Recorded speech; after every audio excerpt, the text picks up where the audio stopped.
Hi, this is Lynn with MI Tinker, and welcome. Today we're working on our raised bed hoop houses, and I just wanted to show you how one gets put together. And what I've done in the past, it worked very well for me last year.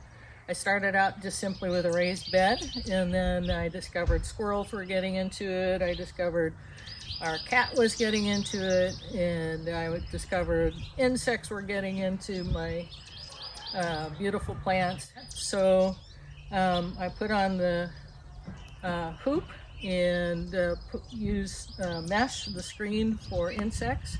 Keeps the squirrels out, keeps the cat out, keeps critters out, and keeps my produce really quite beautiful. I had the best cabbage last year I've ever had because the insects couldn't get in to eat it. This one is roughly a 5x5. I made this out of cedar. The others are roughly 3x6. If you make it much deeper than 3 feet, it's really hard to reach into. So I would recommend not making it much deeper than 3 feet. But the really neat thing is they're on a hinge, and you can just walk this back. And I have these little ropes to keep it from going too far, but balancing it so I can just leave it open. It's a beautiful thing. And then when I'm ready to close it again, this is the biggest one. This is again 5x5. I can just bring it back down and it closes just like that.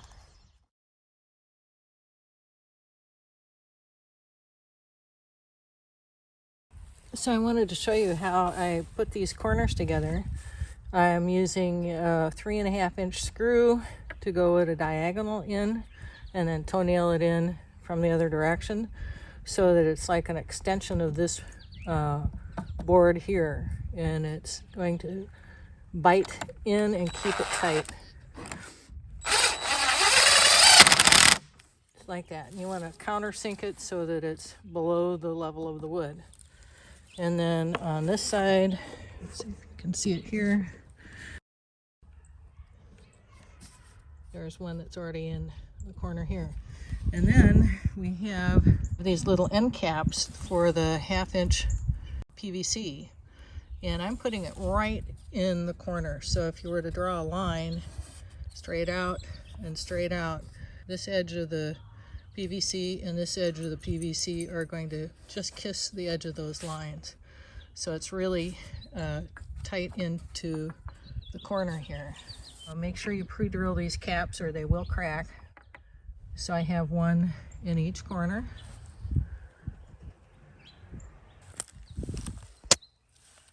Okay, and there's right in the middle.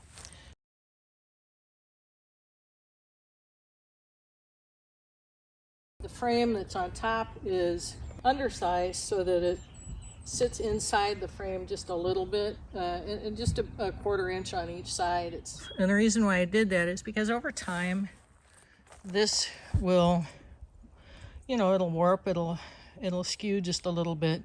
So that allows the 2x3 to pretty much sit right in the middle of your framework. So even if it does warp over time, when you can kind of see this one is already warped a little bit. All right, and that is that when you lay it down, it's actually going to sit right over the top and be supported by it. Even if it, like in this case, it's bowed in, it's still supported along the whole distance of it. Now the other thing is to get some nice heavy-duty hinges. You can see those right there. Those will carry the weight. If you go with too light of a weight of a hinge, you're apt to have it twist off and snap. I think we're ready to show you how the hoops get started. This is from last year. We've got this is 1/2-inch PVC, and it's really easy to just slide it in the head of the end cap and then bring it down and slide it into the other end. And there's one hoop. The other end. on each of these, there is a little hole in the very center on the bottom, but that will be for the center support. There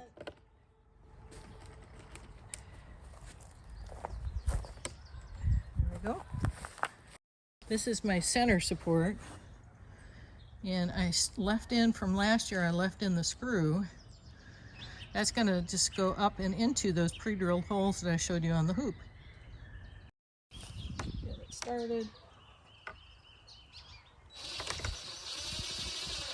Now if you choose to, you can leave this all put together for the winter, but it's easier to store if it's in smaller pieces. And this gives it the rigidity and support that it needs throughout the year. There we go. Now, as you can probably see in the background, we've got some other hoop houses that I've actually left the screen on throughout the year, and I thought the screen might be destroyed, but it survived the winter. And I'm just going to leave that on, and since it's still not quite warm enough before frost, I will put some plastic over top of it with some clips. Then when it's warm enough, I'll take the plastic off and I'll have the bug screen on there. So this is the way I packaged it over the winter. So this I know is for this particular unit. So I've got all my furring strips. I've got all my snap clamps and the screws. And I have the netting. So what we'll do is we'll just go ahead and put some netting on and show you how that's done. And it's the same process whether it's netting or whether it's plastic. I want to get a couple of these snap clamps ready to go.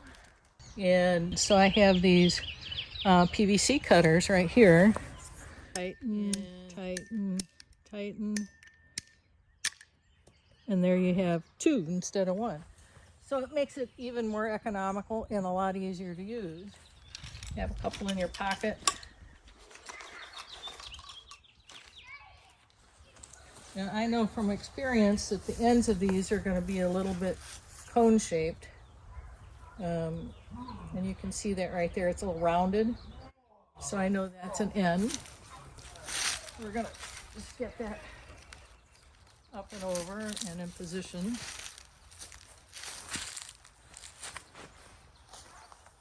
And we're going to even it out a little bit on both sides. And this is where you just put a clamp on just to hold it down. And you'll need to adjust it a little bit, and I can take that off easily if I need to. It just pops off and I'll slide that down. And this is just to get it in position. Do the same thing here. I want to make sure it's snug both this way and this way. And we'll do the same on the other side.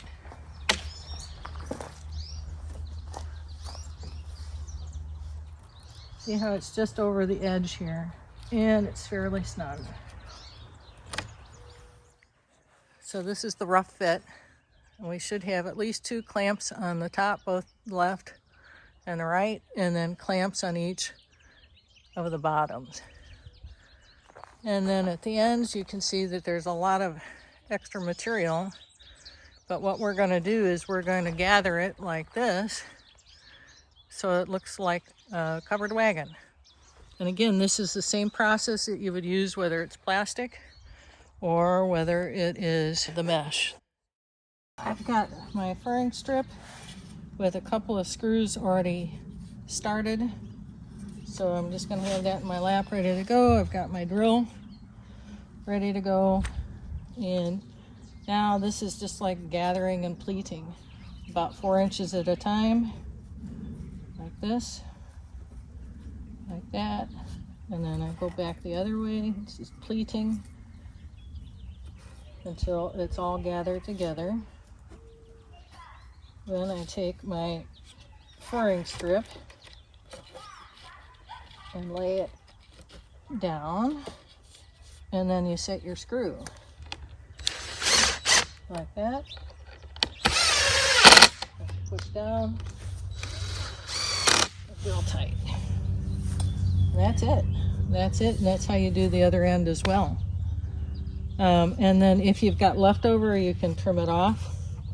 It doesn't hurt to leave an extra couple inches at the end so that when you refit it next year, you have plenty to work with. Now we're going to do this furring strip all the way around, and we'll be all done.